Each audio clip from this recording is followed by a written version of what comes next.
Welcome to Three Count Commentaries. You can talk about Monday Night Raw, a miserable episode of Monday Night Raw from May the 24th. Or is it May the 23rd? May 23rd, 2022. No news and notes unless you want to talk about them again. And I don't. So let's get right into Monday Night Raw. Let's try to get done as quick as possible. This show drained me of all of my life force. I swear to Jesus. I feel like one of those football players Cell attacked during Dragon Ball, like when he stabbed them with his tail and like drinking their insides. That's how I feel right now after watching Raw. I just feel like somebody drank my innards, and I'm nothing but skin and bones. I feel dead inside. This Raw made me miserable, bro. All right, so Riddle comes out, and I thought, okay, the show is going to start out on a good note. Riddle comes out and actually cuts a very good promo. Says he comes out there with a heavy heart because Randy Orton is his bro. And he knows that the last couple of years have been pretty hard for Randy. Especially since he knows for the last couple of months Randy has had a bad back. But he's been pushing through it because he knew how much being a unified tag team champions meant to him. And how much it meant to all of the people. And he says that to lose the belts like that to Roman, he's a piece of trash. He continues to say he's a piece of trash and says that he's going to get his revenge on Roman, on the Usos, and anybody who affiliates with the bloodline. And he swears it. Then he looks in the camera and says that Randy Orton did a lot for him. And he just wants to say, I love you, bro. And then he talks the crowd into doing an RK Bro chant, to which he says that he doesn't know the future of RK Bro, that they may never be a thing again. I think this is an absolutely fantastic promo. This was a great promo to mature the Riddle character. For starters, I think it's really excellent. It's a lot of pressure that they're putting on guys these days. There's a lot of pressure for Riddle. They're putting him in the middle of the ring by himself. No Randy Orton net this time.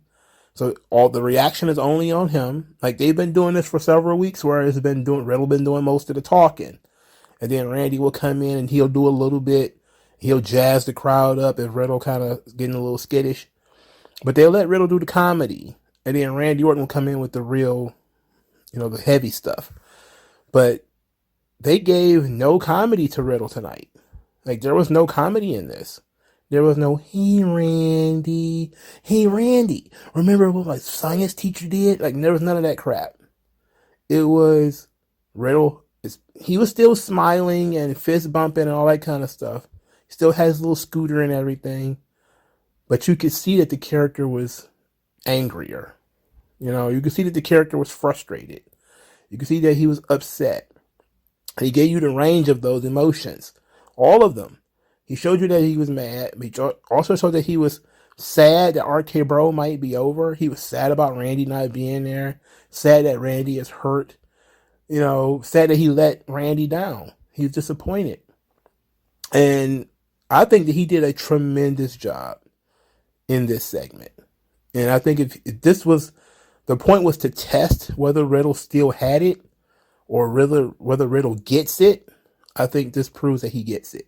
And I think that, remember when Rusev was talking about he wanted to be the Kurt Angle, where he wanted to be able to make people laugh and still be able to have the engine to be able to get in there and be a wrestling machine. I think Riddle might have that. He's not going to be Kurt Angle, I don't believe. But he has that second gear. And I see it. Yes, we need to get a little bit further away from the Riddle goofiness. But if he can do both, we got something there. And the people are really behind him. The people are really behind Riddle. So that helps. We see Riddle's aggressiveness in the first match. Riddle and the Street Profits defeat Sami Zayn and the Usos. The Usos, of course, cut a promo mocking RK Bro, how they broke them up, and they're the best tag team of all time and all that stuff. The Street Profits, again, they look good. Montez Ford is gaining some weight. I'm not saying he's fat. I'm saying he's getting some gains on him. Like he might actually be putting some muscle on. He's getting ready for that singles push. A lot of fire from Riddle in this match. Like he jump starts the match, attacking these guys in the aisleway and everything. So this is a great run of time here. Riddle with the solo promo, it was very good. The 6-man tag was pretty good. The Usos dumped Sami Zayn. They just left him, even though Sami Zayn was wearing a Bloodline shirt and dancing to the Usos theme. They still got rid of him. This would be a perfect time to bitch about why Sami Zayn even on Raw. Like, he has no business being on Raw. But at the same time, you're kind of like, you know what? They just been doing this stuff anyway. Who cares? At this point, we had a soft brand split, not even at a hard one. Most of these guys, the Bloodline jumps back and forth all the time anyway. And, pretty much anybody who wants to jump back and forth can. So, I really enjoyed the Riddle section of this show. I think we should have maybe continued this story throughout the show, but he kind of got some comeuppance on the Usos here, even though he didn't beat the Usos. He beat Sami Zayn with an RKO. I would have liked for us to continue that. Now, speaking of pressure, they put a lot of pressure on your boy Cody. The countdown to Cody. I didn't mention it last week. I think I maybe mentioned it in passing. But this countdown to Cody thing has got to be the damn sword of Damascus. If this doesn't work out, if his segments don't draw, they're going to have absolute direct evidence to say you're not a draw. We gave people an exact countdown to when you were going to be on screen and they didn't watch it. But they did it 2 weeks in a row. And they're actually using it in a storyline, which is very interesting. And that makes it a little bit more unique. How do I feel about it? I saw some people getting very aggravated about the whole countdown to Cody, but at the same time, I was like, these people get mad about everything. So I didn't really think that much about it. To me, it's a nice little gimmick. And since Cody is super over as a babyface, making people wait for him is useful, I think. Telling people exactly when he's going to come out, though, I know they used to give you an exact time. Then they started doing a counter. And I'm like, oh, okay. Oh, okay. What next? I don't know. But I don't hate it. I don't love it. But I think it's interesting. So The Miz cuts a promo on Cody saying that The Miz, for starters, he's back there shadow boxing. He's shadow boxing horribly, by the way, because The Miz cannot throw a punch to save his damn life. He's been fake fighting for, 16 years now? And he still doesn't know how to throw a punch effectively. Anyway, The Miz is also tired of Cody. And he doesn't trust men with neck tattoos. I don't either. God, he like me for real. All right, so he says that Cody is always stealing people's spotlight. He tried to steal his spotlight at WrestleMania, but it was too much. And that Cody has more pyro than the 4th of July. But what about me? I'm The Miz. He calls himself the Kim Kardashian of WWE. So apparently there's a Miz sex tape out there with him, and I don't want to know who. I don't want to know who. But if you mean famous for nothing, I don't know if that's true. The Miz at least famous for something. At least he did something. At least The Miz produced something of note. Even if it was just banging Maurice. At least he did something that people are willing to give him kudos about. What the hell has Kim Kardashian ever done? She ain't never done shit. Later on, Seth Rollins says that the crowd used to sing his song in every city, every night. Now all they do is chant for Cody. And he's tired of that. He's tired of Cody and his Cody shenanigans. Makes him sick hearing that name, Cody. He's going to finish it once and for all at Hell in a Cell. So we get Cody versus The Miz, another rematch. It ended by disqualification with Seth freaking Rollins attacking Cody from behind. In this match, they botched a bow and arrow. And it's probably, I looked at this thing and I said to myself, what a mess that was. What a mess that was. Apparently, I guess The Miz had never been in a bow and arrow. He doesn't know how to be in it. It's just looking at the thing like, I'm not sure if Miz knows how to be in a bow and arrow. I'm not sure. But they botched it and it was hilarious.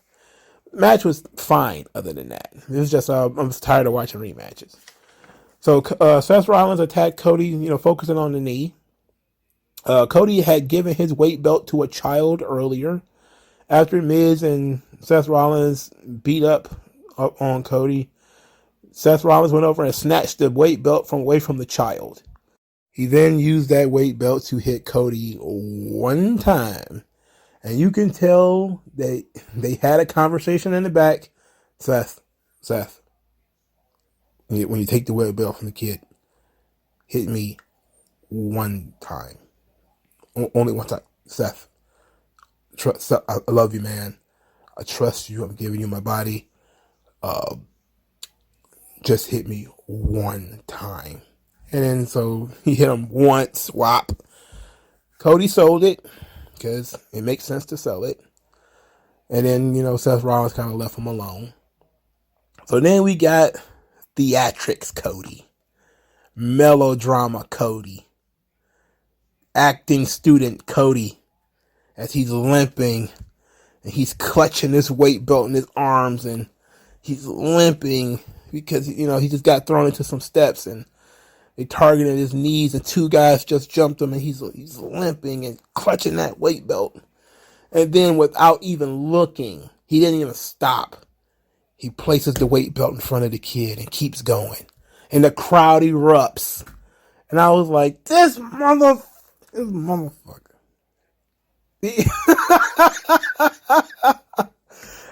I can't tell you how much I love that spot. Something that simple.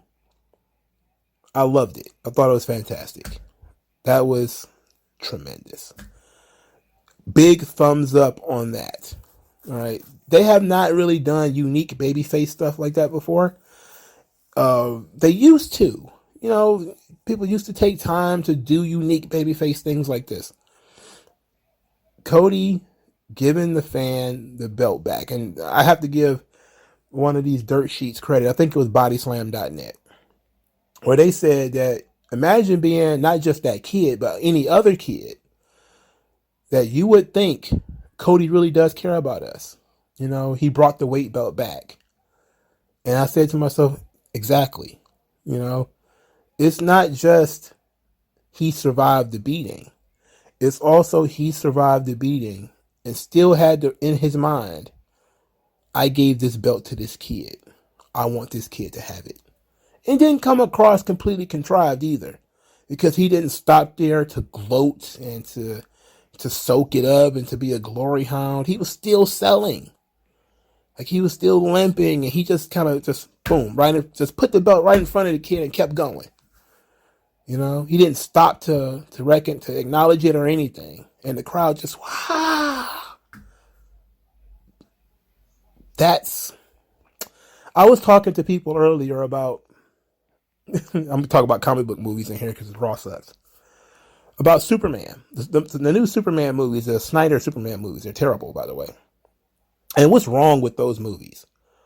And people say that Superman is corny. And I own exactly one Superman comic book, which is The Death of Superman, the trade. The thing is, what people like about Superman, people who are fans of him, they like the big blue Boy Scout Superman. That's what they want. They don't want dour, hardcore, beat them to death Superman. That's not what they want. They want the good old boy Clark Kent. The good guy Superman. The nice guy. That's what they want. The guy who will, stop an asteroid, but he's also very likely to hold the doors open for women. To help a little old lady across the street. Picking kittens from trees. That's the Superman that they like, because that's Superman. He's a good man who just happens to have superpowers. You can take that archetypal concept and port it into wrestling. Hulk Hogan was perfect with that. Ultimate Warrior not so much, but Hogan mastered that kind of stuff. So when Cody is doing stuff like this, he's been studying some old tapes. He ain't been studying that in recent. I can tell you that. He's been looking at old tapes. He's been looking at the Von Erichs and those kind of guys who were like real hometown heroes. And they put the fans first. They thought about the fans first. They knew that getting beaten up and selling was more important than getting your heat back and fighting guys off. It was more important than that.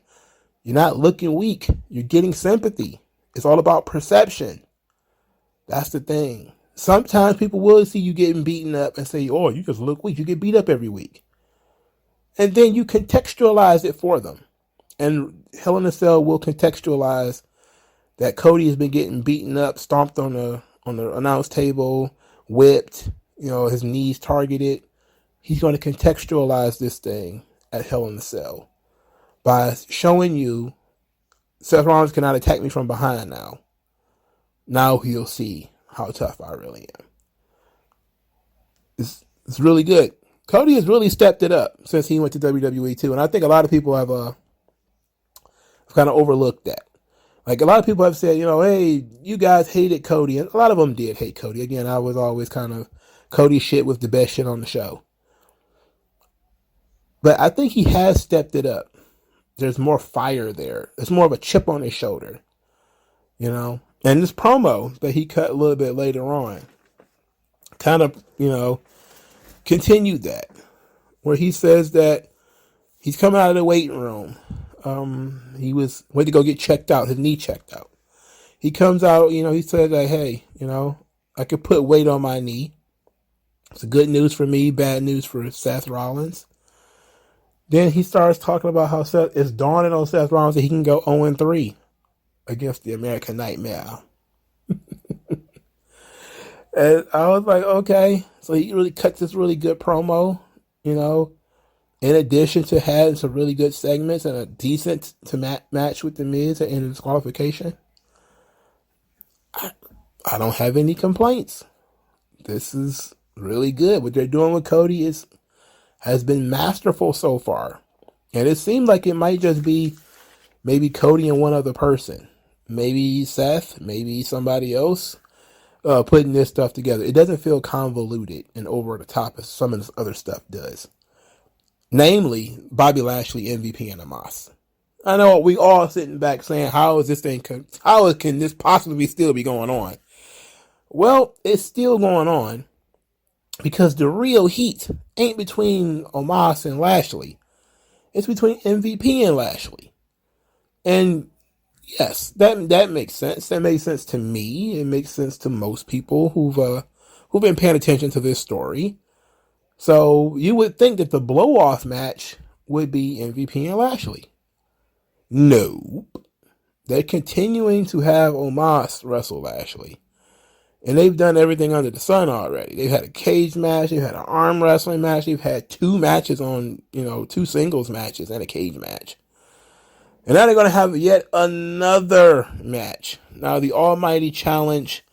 Bobby Lashley comes out there, says that after he defeated Omos last week in the cage match, he looked in Omos's eyes and knew that it wasn't over.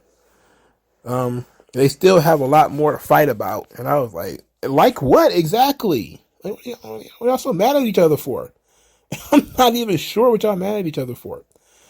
So MVP comes out there and says that Omos beat his ass, and if it wasn't for faulty equipment, Omos would have won that match. Lashley then told him to shut up, and the Almighty challenges. He wants to pick the stipulation for their match at Hell in a Cell. And MVP was like, okay, sure, whatever. Let's do this. So MVP then finds out that Lashley is challenging him to a match. And then MVP's like, whoa. Wait a minute. What do you mean? But MVP ends up accepting the match. And we get the match, MVP versus Lashley. And I had not heard MVP's theme song in so long that I was literally like, what is this crap? And then it wasn't until he was halfway down the ramp. And I was like, oh, that is MVP's thing. I thought they changed the theme again. I was about to say, oh. I was so used to his Silk the Shocker theme that I forgot he had re-recorded his own theme. I completely forgot. Because he doesn't come out to other people's themes. The Dork Sheets said that this is his first match in almost a year. And over a year. He ain't wrestled since February of 2021. So that was interesting. And it showed. So Lashley Lashley loses rather by count out as Omos distracts MVP. Well, it distracts Lashley rather. Ugh, got it all mixed up. So MVP wins by count out.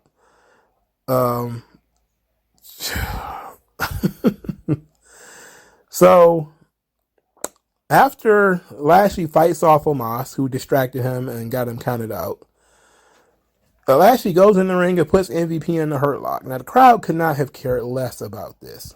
They couldn't have cared less about this because they didn't dangle the meat and then snatch it away. You know, you're supposed to dangle the Lashley finally getting his hands on MVP, and MVP just escapes. You know, that's what we need. We need MVP being the heat. You know, that's where the heat is. Putting MVP in this match gave them an opportunity to blow off heat. Now we get to see Lashley beat up the guy we wanted to see him beat up the whole time. We don't really want to see him beat up Omos anymore. We've seen that already. He beat Omos at WrestleMania. And he beat him again in a cage match. You know, yes, they said the cage match was luck, but it happened. All right? He's beaten them already. And plus, this is going to be match 4. You can't go away with match 4. It's uneven numbers.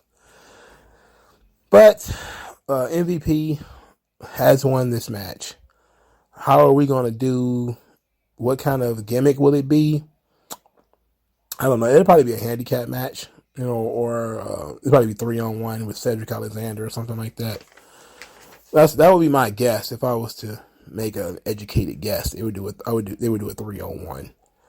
Of course, it wouldn't make much sense because Lashley should be able to beat, you know, at least 2 of them. But we'll see. I wasn't thrilled about this whole thing because I feel like there's no heat here. People are turning on Omos left and right. His performances aren't really all that good. People are behind Lashley. They like Lashley. They don't like MVP. That's where they want the money to be. But WWE doesn't want to put the money there. They want to put the money in Omos and Lashley. I don't see the point. If Omos ain't going forward to be a contender for the world title or anything like that, then I don't see the benefit. Because I think that's the point of Lashley. We've been talking a lot about, you know, Roman potential opponents and Riddle and Randy and McIntyre. Like, we haven't said the name Bobby Lashley at all in that conversation. And, you know, and we should be talking about Bobby Lashley as an opponent for Roman Reigns. You know? We should be having that conversation. You know? Yeah. I know, right? How could it be that we're not talking about the Almighty? But we should be. I would go with Lashley and Roman near the end of the year. Maybe there's no December pay-per-view, right? They're still doing day 1. I don't know what they're doing, man. Maybe do it in Saudi, you know? Unless you would call back a legend to do Saudi, who would you call back to do it? I don't know. Yeah, just do Bob and Roman in Saudi. It's in November or something like that, right? I'm guessing Roman's still going to be the champion if he doesn't drop it to Drew in September in Cardiff. I'm guessing he's going to still be champion in Saudi. So, yeah, he can wrestle Lashley in Saudi. Why not? All right, so there they've tied this 400-pound albatross around the leg of my boy Bob, and he's going to have to deal with it. So, you thought they was putting a lot of effort into Cody, and they were. Judgment Day. They gave them a whole half an hour. There was 2 segments of Judgment Day. They got a long promo segment and a long mixed tag match. First, the promo segment, A.H comes out there. Talk about how they're looking for new members. Damian Priest says that they're different, him and Rhea. And that Edge shows them the way to set them free. And that, they can't be like everybody else, sitting around waiting to be told what to do. Of course, this triggered everybody who's still talking about the goddamn Naomi and Sasha Banks thing. Saying that you're always sitting back being told what to do. Rhea Ripley has been extremely focused because her whole promo was about Liv Morgan. About how she might forgive Liv Morgan for, all the trouble she's caused if she thinks for herself and comes to join her.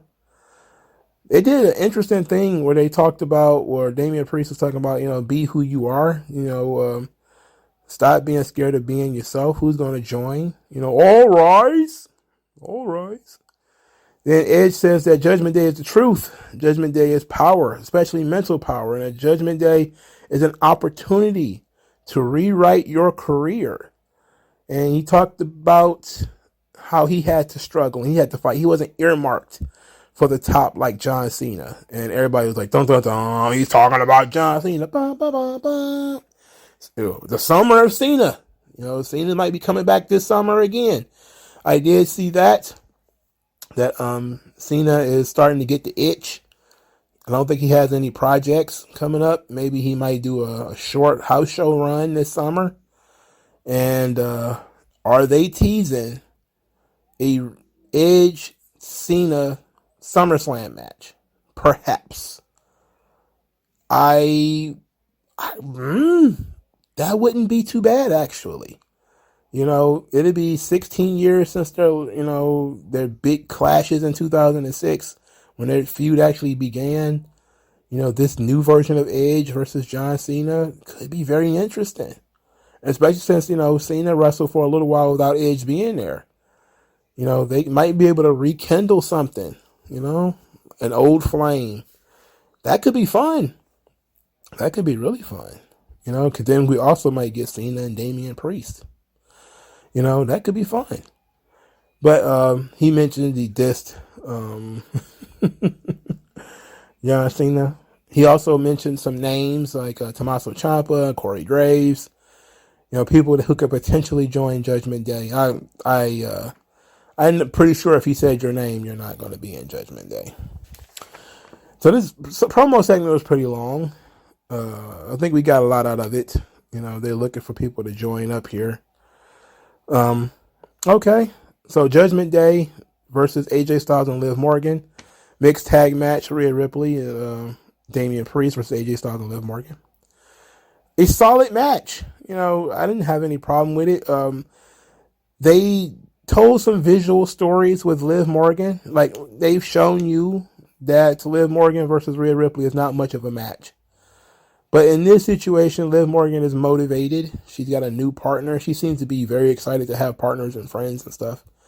Very interesting character dynamic for Liv Morgan. She just goes all in on partnerships, regardless of who it is and why. She just gets very excited by the concept of having a friend.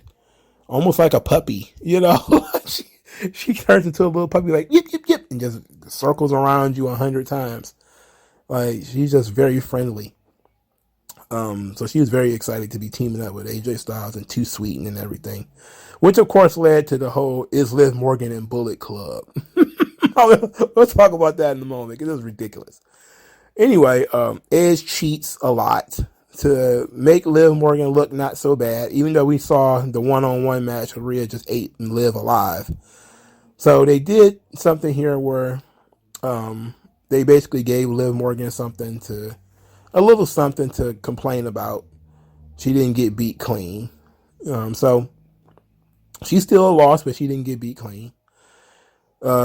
Rhea and Priest continued to whoop their asses after the match as everybody sat back and waited for Finn Balor, who apparently did not come. We know he wasn't eating carbs in the back somewhere. So where in the hell was Finn Balor? He must be buried waist deep in something. I don't want to say what, but he's got to be buried waist deep in something for him not to come out there. They just formed this union last week, and Finn Balor already not showing up to make saves. What on earth? What on earth? I like the Judgment Day stuff. I like that they continue to tease more people joining. Some people have said this reminds them a lot of the Dark Order in the early days. I think it has some elements to it. But if you think about cults and groups of that kind, they always looking to grow. The Wyatt family, were always looking to grow too. That's what cults are for. That's what, these groups, they always want other people to join in. So I don't know if it's Dark Order-ish or if it's just following the regular characteristics of a cult. which is, people within it tell you these great things about it and tell you that you should join too. And if you're not with us, you're against us. That seems to be commonplace for cultish behavior. So I don't think it's about just a Dark Order. It's funny how we're complaining to everything in AEW. First it was the House of Black, now it's the Dark Order. It's like, please don't ever compare Edge to that egg-shaped goon in AEW, that egg-shaped fuckboy in the mask, the Gimp mask. He's awful. Why didn't they fire him too? What the hell was the point of getting rid of the other guy and keeping him? That makes no sense. Well, he did lose weight, so maybe they figured he was trying to improve himself. In any event, Judgment Day rules. Finn Balor is apparently a bad friend. And Liv Morgan, once again, gets to practice taking riptides. Ought to be very nice. And I'm wondering if they're going to get rid of this whole nightmare thing for Rhea Ripley. Because now you have Cody doing a nightmare. So they're going to do something else for Rhea? I don't know. We maybe have to talk about that some other time. All right, now. So Dana Brooke wants to fight Carmella, but apparently Carmella is not medically cleared. So that wasted our time. We didn't even need to see Dana Brooke on this episode. There was no 24/7 shenanigans on this episode. Anyway, Adam Pearce was hanging out back there with Dana Brooke, who was barking stuff at him. I'm pretty sure he cared very little for that. Then Becky Lynch showed up and explained very calmly that Asuka cheated and that the matches should be switched. She should get the title match because she should vacate the decision in that match. Adam Pearce says, no, but I will give you a rematch, and if you win, it'll be a triple threat match. Now, Becky Lynch was wearing a puffy shirt on, man. She's wearing the Seinfeld puffy shirt. This girl's just doing whatever she wants on this TV screen. Becky Lynch is no doubt. I don't even think anybody pays her any attention. She just starts doing stuff. Like, I'm not even sure. Like, I got what big time Bex is supposed to be, is her ego is out of control. And it's it's supposed to be a physical manifestation of what's going on inside of her. It's the same thing with Seth Rollins, where Seth Rollins is going batty, and that's why he's dressing like a lunatic. And it's the same thing with Becky. Becky is going nuts. Her ego is completely out of control, and instead of turning into a laughing joker, she's turned into a bit of a spaz, and she's dressing very oddly. So she's wearing the Seinfeld puffy shirt, the same shirt that you probably saw in True Hollywood Stories from the Chappelle Show. She's wearing this incredibly ugly shirt. Her hair is still green. She hasn't washed her hair since she got spit in the face. So we see that, Becky's losing it. And she's been, losing her mind for a little while now. She's cracking under the pressure. So she can't handle it. But interesting enough, that leads us to the main event of the show. Asuka versus Becky Lynch. So earlier in the night, Asuka made fun of Becky Lynch, saying that Asuka was too busy crying to be ready for Asuka. And says that she cried to get a rematch, and tonight she turns Becky into big time baby. I was like, oh boy. You should have known with this stipulation what they was going to do. They was going to make it a triple threat match. Oh boy, triple threat match. Yay. Anyway. Bianca Belair came to ringside for reasons unknown. Like, she doesn't have to be there, she can watch TV like everybody else. She didn't have to sit there. But she did, and Asuka and Becky Lynch had the match.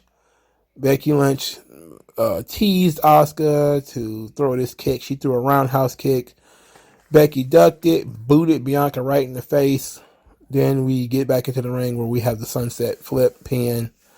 And Becky Lynch pins Asuka to make it a triple threat match at Hell in a Cell. Whoopee. Just when we thought we couldn't have Becky Lynch versus on this show at all, and instead we was going to have Asuka versus Bianca Belair, which I was actually far more interested in. Another thing for a lot of new subscribers, I've I know probably haven't said it in a long time. I hate triple threat matches. I absolutely detest triple threat matches. Fatal four ways, can't stand them. Six pack challenge, you do it right, which is elimination. That's the right way to do a six pack challenge. That's fine. But anything that where you can almost guarantee somebody's going to throw somebody else out of the ring and steal the pin, I hate that. Ooh wee. And besides, it's very hard to keep up heat between three different acts. It's too hard for WWE. You need to keep it simple. You need one and one. That's all we need. When they start doing these triple threats and they're going to split the audience. This match, Asuka versus Becky Lynch, split the audience because people still like Becky. They still find her entertaining. Therefore, there's let's go Becky, let's go Asuka. Now Becky is trying very, very hard to be unlikable, and it's not that damn hard. It's not that damn hard to be unlikable. But she's putting her all into it. They're really treating Becky Lynch as she's something special. She loses, but she loses to upper card people. She does a really good job with her storylines. Kudos to Becky for putting together essentially the storyline coming out of the whole Naomi and Sasha thing as it fell apart. It was the dirt sheets have said, and I kind of believe it, that Becky was the one who kind of picked the scraps up and put everything together as far as, the match that took place last week and the segments and everything. It's like that kind of initiative should be rewarded. So I like Becky Lynch, big fan. I think she'll definitely be a bigger baby face because people don't want to dislike Becky Lynch. We're just not trying to step on Bianca right now. And this is what a lot of people don't seem to understand when it comes to having multiple baby faces. Like, it's very difficult to have multiple top baby faces, especially simultaneously and them wrestling each other and everything. That's almost impossible to do. So when they decided that they were going with Bianca as the top baby face, especially on Raw, Becky had to turn heel. And that's what they tried to do at SummerSlam 2021. It took a while for it to take. It took a couple of minutes, a couple of weeks, about a month or two before it really seeped in that, that was a heel turn. People didn't think it was a heel turn. They thought that Bianca was just stupid. But, it took a while for people to realize it was a heel turn. And they've been fighting against turning her back babyface. But if you do it, Bianca isn't as, settled as she should be. And she's at the point where, I hate to put it this way because I think some people may get it the wrong way, but do you remember when John Cena first won the title? And then they had him wrestle like Kurt Angle and Chris Jericho. And people are like, I like Kurt Angle. I'm not about to boo Kurt Angle. So they had Kurt Angle do just oddball shit, talk about like how much he hates America. And he was running around with Davari. It was stupid. It was just absolutely like this guy who we just learned is an American hero, won a gold medal for us. Now he's running around with this little Arab guy. He's talking about screw the United States. You're trying very, very, very hard to not have Kurt Angle overshadow John Cena. I see that. I see you. And then they did it again with Chris Jericho, where Jericho was a beloved babyface. And then all of a sudden Jericho's a heel, feuding with John Cena because they don't want these guys to step on John Cena. They want him to work with the veterans, but the veterans are more over. But you also can't let them split the crowd. So, it's the exact situation with Bianca Belair. Yes, the four horsewomen, with the exception of maybe Charlotte, are going to be far more over as baby faces than Bianca. People like Bayley. People like Sasha. People like Becky. Bianca is kind of on a tightrope. You sure up her footing by having the other person turn heel. So that's basically why Becky Lynch is a heel right now.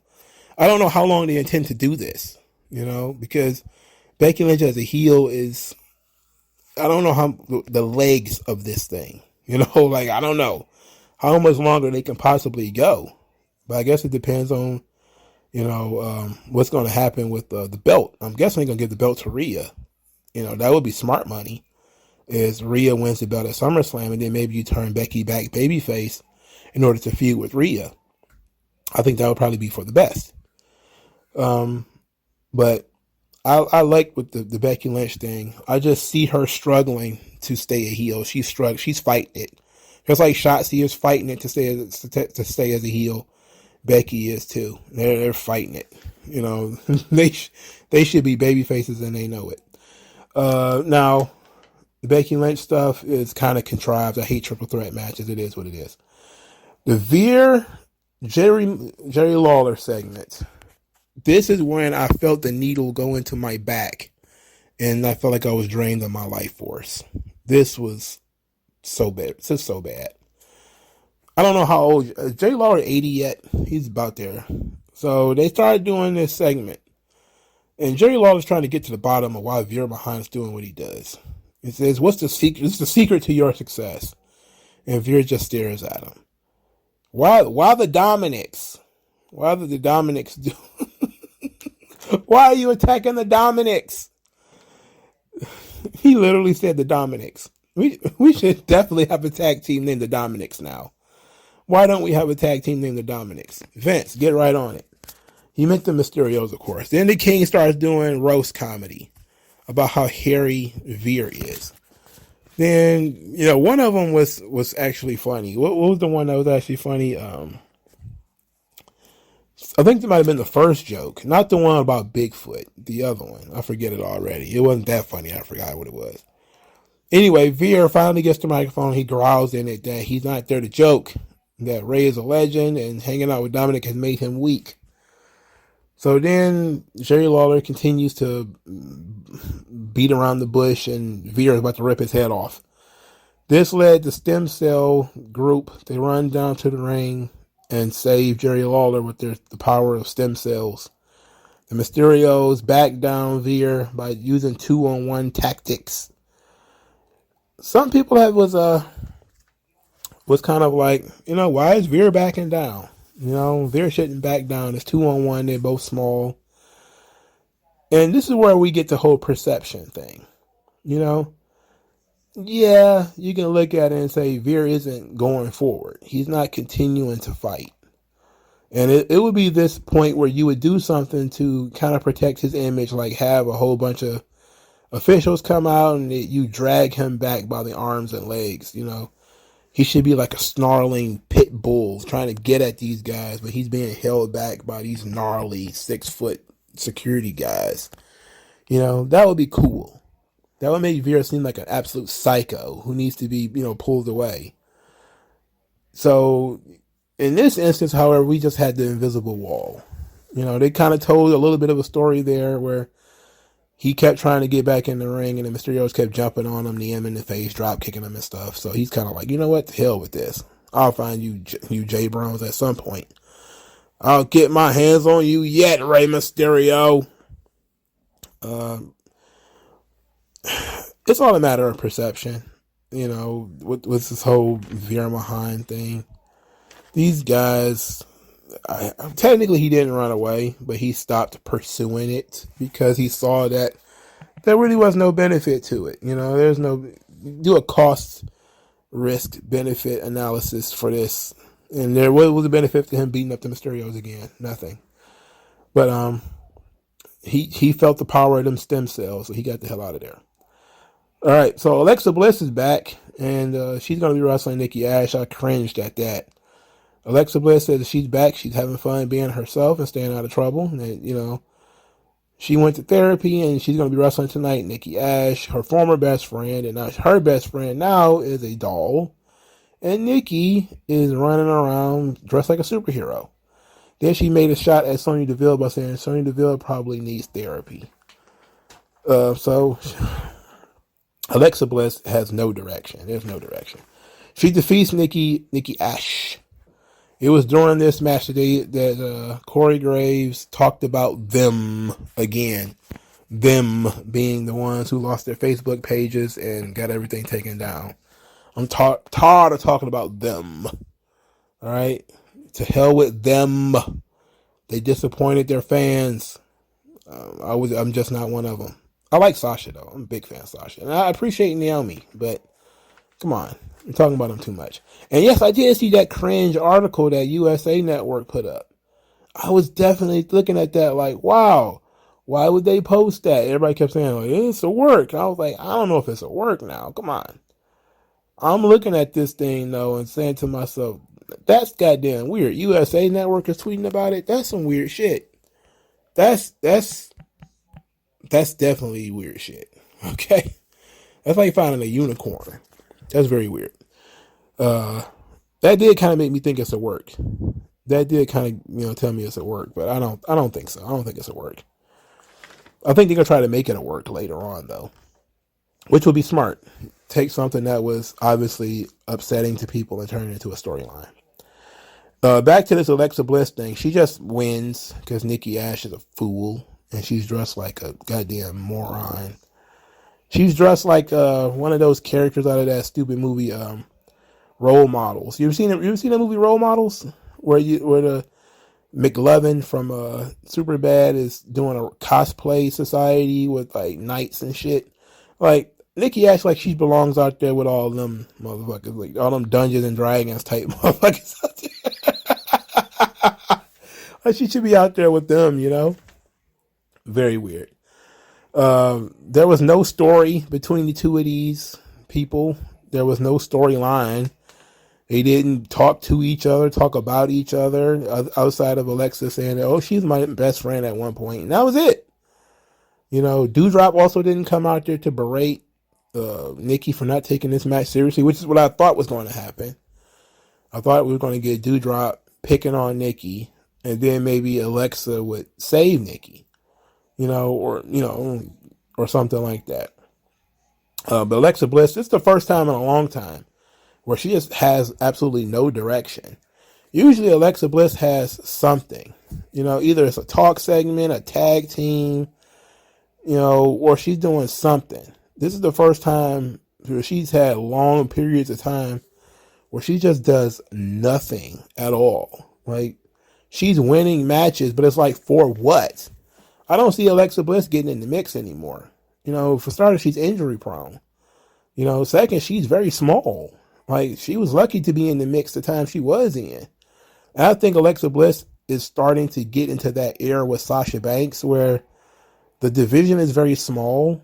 And I'm talking like there's just not a lot of them.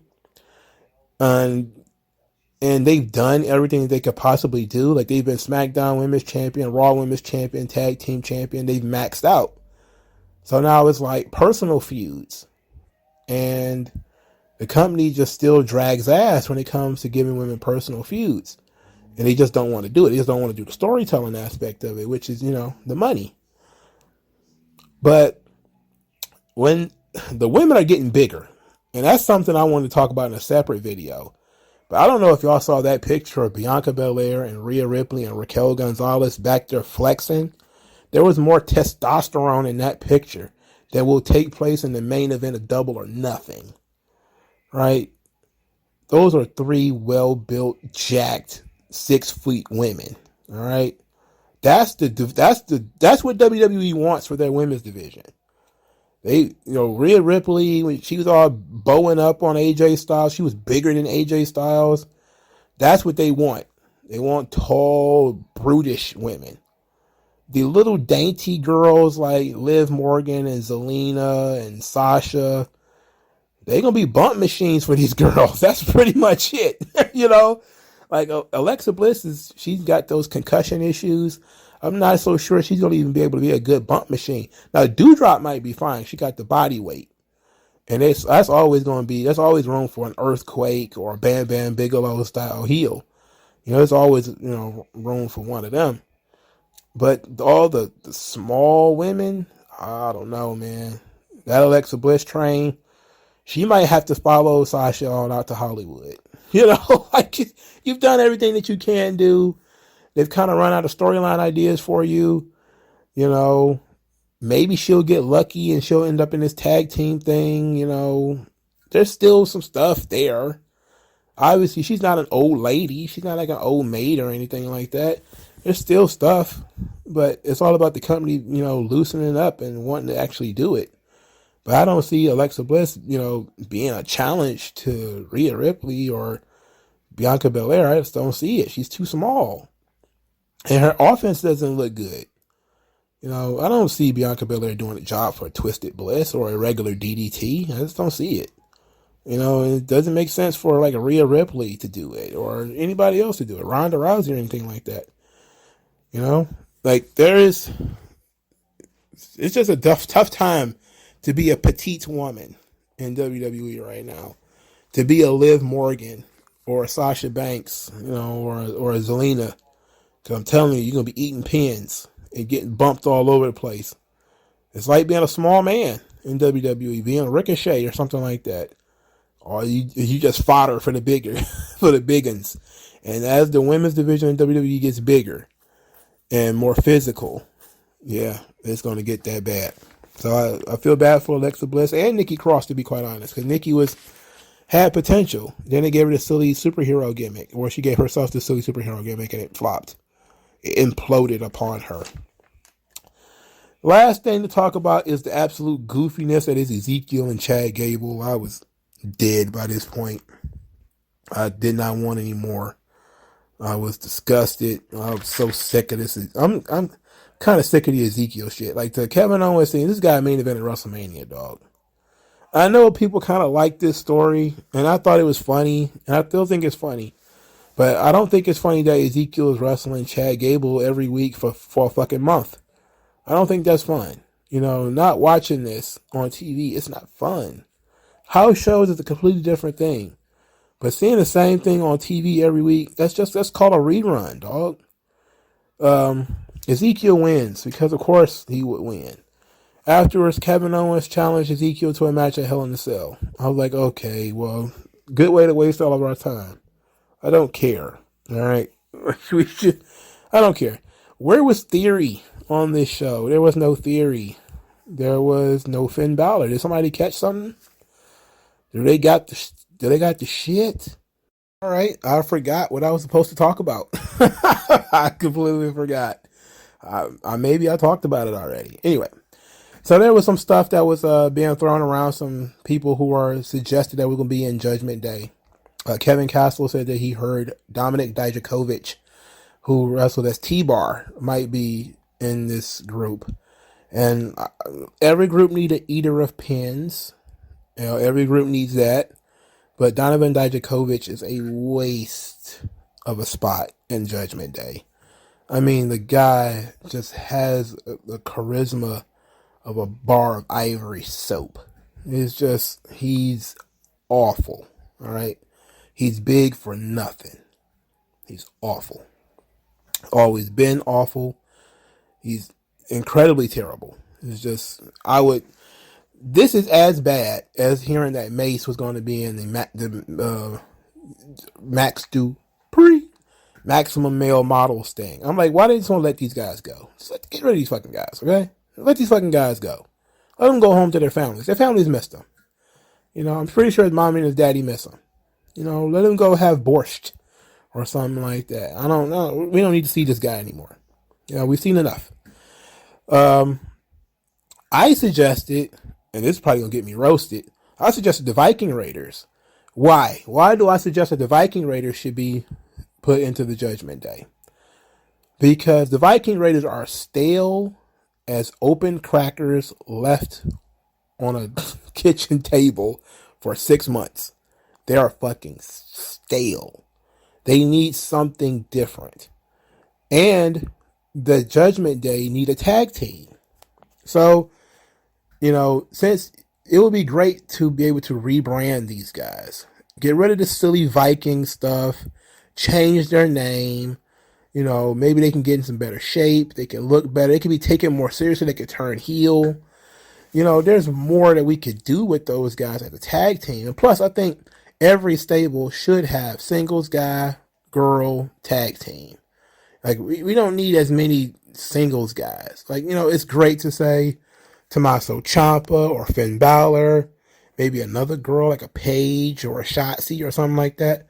That could be fun. That could all be great. But I think if you put another tag team in there, I think that's better. I will go for the Viking Raiders, personally. I would put the Viking Raiders in. Just change their look. You're putting them out there in suits. You know, they're not Vikings anymore with turkey legs and whatever magic powers they had when they was wrestling the Street Profits. I think it'd be a nice little change of pace for them. You know, especially when it comes time for A.S.H to finally get his revenge on Roman Reigns. That the Usos aren't just wrestling the goofy ass Viking Raiders. That they're wrestling other, tough guys. Oh yes, I remember what I knew if I rambled about something or other, I'd come across what I wanted. The women's tag team championships. Talking about them. So the word on the street is that WWE were bringing in NXT women for the tournament, and I was kind of like, duh, that was clearly what they were going to do. I even suggested when they said they was going to strip them that they should make a Toxic Attraction the tag team champions. Because as just for the synergy, we're doing the whole everybody gets 2 belts thing. Let that be Toxic Attraction story. Gigi and JC wants to win the WWE Women's Tag Team Championships to go with their NXT Tag Team titles. You could always bring in Casey and Katana Chance. You could bring them up. You got enough women to have a tag team tournament. I mean, everybody who's tripping like, they don't have enough women to have a tag team tournament. Yes, they do. They have tons of women they don't fucking use. If they actually use the women that they have, the problem is they don't have any tag teams. And not every tag team needs to be the Midnight Express or the Rockers. They can just be thrown together. They can be Booker T and Goldust. Because we're only doing this for the tournament anyway. So you can match all that shit later. But they have enough tag teams they have enough women to have a tag team tournament. Not a big one. Not a 32-person tournament, 32-team tournament. You need 64 female wrestlers for that. They don't have that many. But they've got 16, And you can even put some of the singles women's champions in there if you wanted to. What's stopping you? Nothing. So that was it. Now, as a little bonus, let's talk about the Thor Love and Thunder movie trailer. Because I don't want to do a separate video on this, and I don't. I saw it on Twitter. I didn't watch that fucking game in order to see it. I did watch the trailer on Twitter. Now, the trailer, to me, I'm not a fan of the whole... This is going to be based off of Jason Aaron's concept of Thor. Just about everything in this son of a bitch is going to be from Jason Aaron. I think he was the one... No, I don't think he created the Black Valkyrie. I think somebody else did. But Jane Foster being Thor, that's a Jason Aaron idea. Now they did not go with the unworthy Thor, which is to me the third best story that Jason Aaron did as Thor. The first two